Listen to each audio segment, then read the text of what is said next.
আজকে তোমাদের জন্য নিয়ে এলাম নিরামিষ দিনের সেরা রেসিপি, এঁচোড় দিয়ে ঘন মটর ডাল। নিরামিষ দিনে আমরা ভীষণ চিন্তায় পড়ে যাই কি রান্না করব, কি রান্না করলে সবাই ভালোবেসে খাবে। এই পদ্ধতিতে রান্না করলে ঝামেলাও কম আর স্বাদ হবে অতুলনীয়। এঁচোড় দিয়ে মটর ডাল করার জন্য প্রথমেই ডাল খুব ভালো করে ধুয়ে পরিমাণ মতো জল আর সামান্য নুন দিয়ে 4টে হুইসেল দিয়ে গ্যাস বন্ধ করে দিলাম।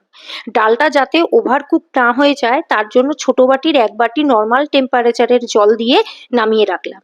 এবারে এঁচোড় কেটে ধুয়ে নিয়ে ওই একই প্রেসারে পরিমাণ মতো জল, নুন, হলুদ ও 2 টেবিল স্পুন সর্ষের তেল দিয়ে একটা হুইসেল দিয়ে নামিয়ে রাখলাম।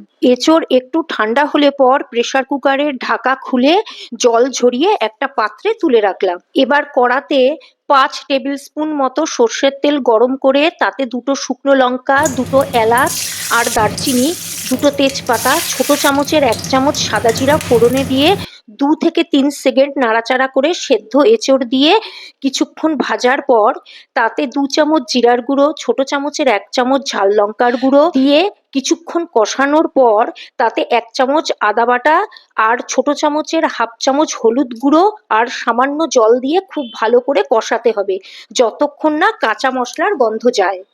এরপর জল সমেত সেদ্ধ ডাল দিয়ে খুব ভালো করে মিশিয়ে নিতে হবে আর এই সময় গ্যাসের ফ্লেমটা হাইতে রাখতে হবে। ডাল ফুটে উঠলে ছোট চামচের 1 চামচ নুন আর 1 টেবিল স্পুন চিনি দিয়ে ফোটাতে হবে। এই অবস্থায় দেখলাম যে ডালে নুনটা কম লাগছে, সেই জন্য আমি ছোট চামচের আরও 1 চামচ নুন দিয়ে মিশিয়ে নিয়ে 1 চামচ ঘি আর 1 চামচ গরম মশলা মিশিয়ে গরম গরম সার্ভ করলাম। টাটা। আবারও কোনো নতুন ভিডিও নিয়ে তোমাদের সামনে হাজির হব।